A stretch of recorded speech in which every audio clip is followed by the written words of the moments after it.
तो आज के वीडियो में हम डिस्कस करेंगे कुछ important current affairs questions. Okay, so this video is going to be very important for you, so please watch it till end. So now let's start this video. So today's first question is, as per government data, India reached how much % target of power from non-fossil fuel? Non-fossil से government data के according India कितने % target पे पहुंची है?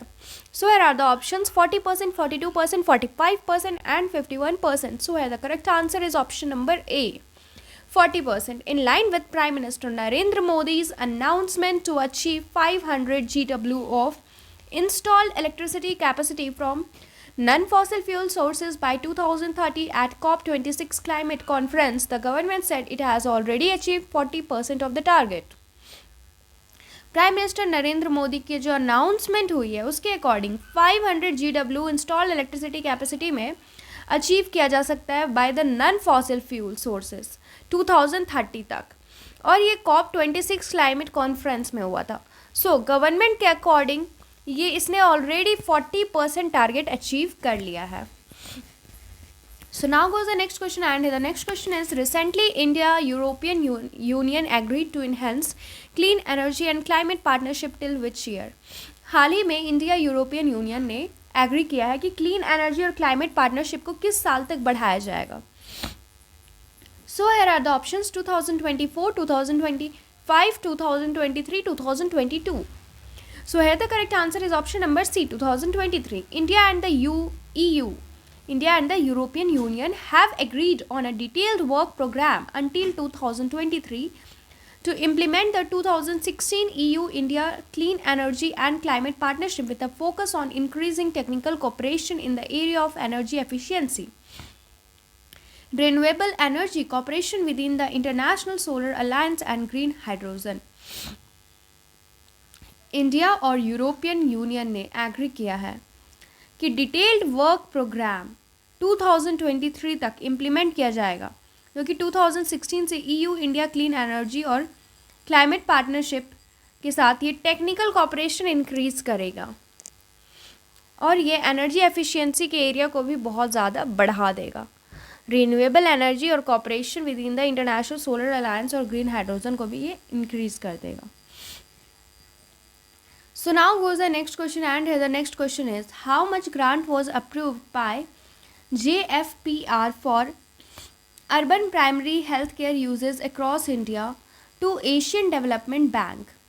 कितना grant approve किया गया है JFPR के द्वारा urban primary health care uses India में, इंडिया से एशियन डेवलपमेंट बैंक के लिए.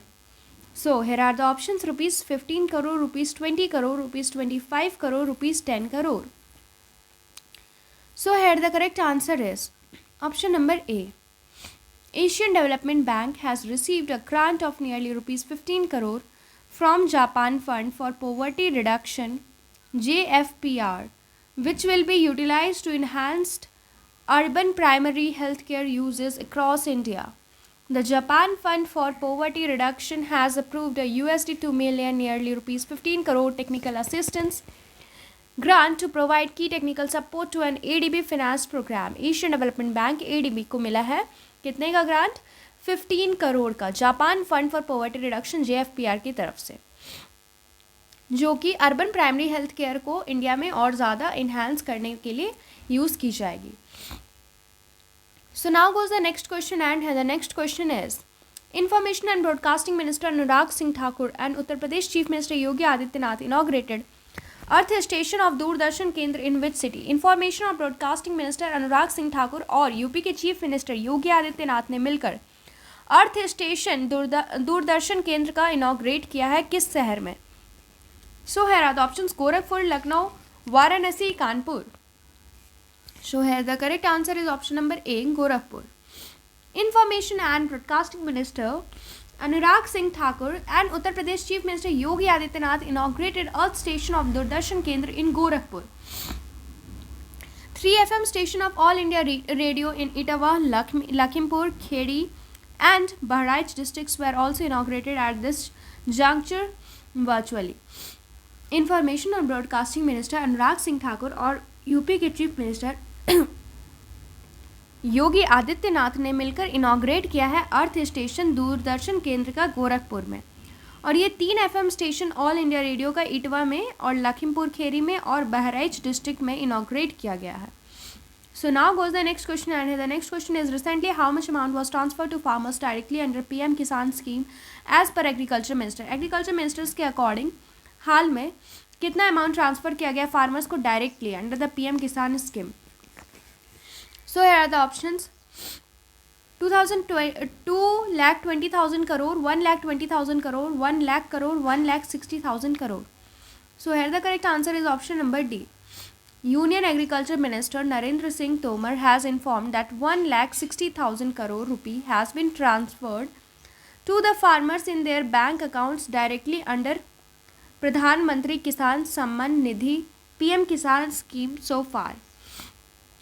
Union agriculture minister Narendra Singh Tomar ने इन्फॉर्म किया है कि 1,60,000 करोड़ रुपीस ट्रांसफ़र किए गए हैं फार्मर्स के द्वारा उनके बैंक अकाउंट से डायरेक्टली पीएम किसान स्कीम में. So now goes the next question, and the next question is, who was appointed as brand ambassador of Kinara Capital? Kinara Capital का ब्रांड एम्बेसडर किसे बनाया गया? So are the options: Ravindra Jadeja, MS Dhoni, Rohit Sharma, Virat Kohli.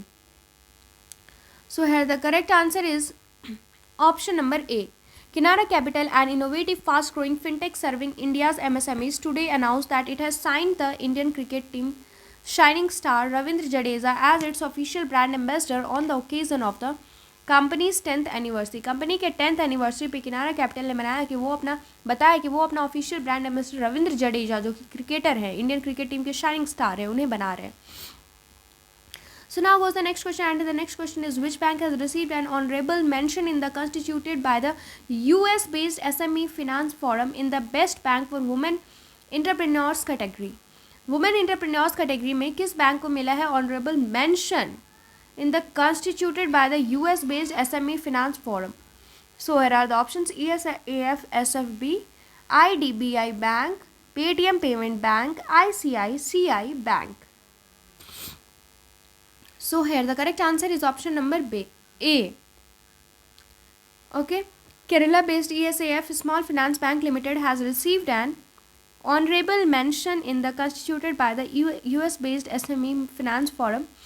ESAF Small Finance Bank has received an honorable mention in the best bank for women entrepreneurs category.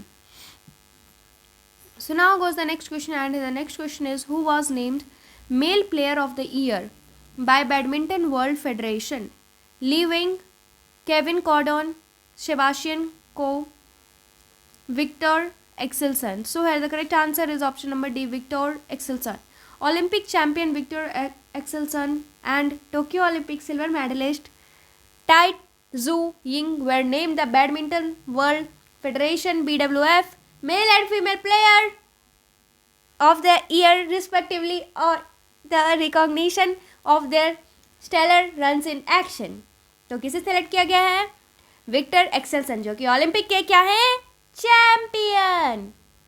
So now goes the next question, and the next question is, which project has brought laurels for the country in 2 categories in this year's UNESCO Asia Pacific Awards for Cultural Heritage Conservation? So here the options are Gorakhpur, Varanasi, Lucknow, Nizamuddin. So here the correct answer is option number D, Nizamuddin. In Double Joy for India, a project on holistic urban revitalization of the historic Nizamuddin Basti community in Delhi has brought laurels for the country in 2 categories in this year's UNESCO Asia Pacific Awards for Cultural Heritage Conservation. Double Joy, India के लिए double Joy में निज़ामुद्दीन को Asia Pacific award cultural heritage conversation के लिए 2 category में select किया गया. So now goes the next question, and the next question is, and this is the today's last question. Union Minister Giriraj Singh inaugurated National Generic Document Registration System and Banadhikar mobile app in which state? Union Minister Giriraj Singh ने inaugurate किया National Generic Document Registration System और बनाधिकर mobile app. ये किस state में किया है? So are the options: Nagaland, Tripura, Assam, Meghalaya. So at the correct answer is option number B, Tripura. Tripura में किया है. Tripura union minister for rural development and Panchayati Raj Giriraj Singh along with the Minister of State Phaggan Singh Kulashte inaugurated the National Generic Document Registration System and Bandikar mobile application through virtual mode. Virtual mode के through इन्होंने इसे launch किया. सो आज के लिए इतना ही, फिर मिलते हैं नेक्स्ट वीडियो में. Thank you. कीर्ति मम्मा.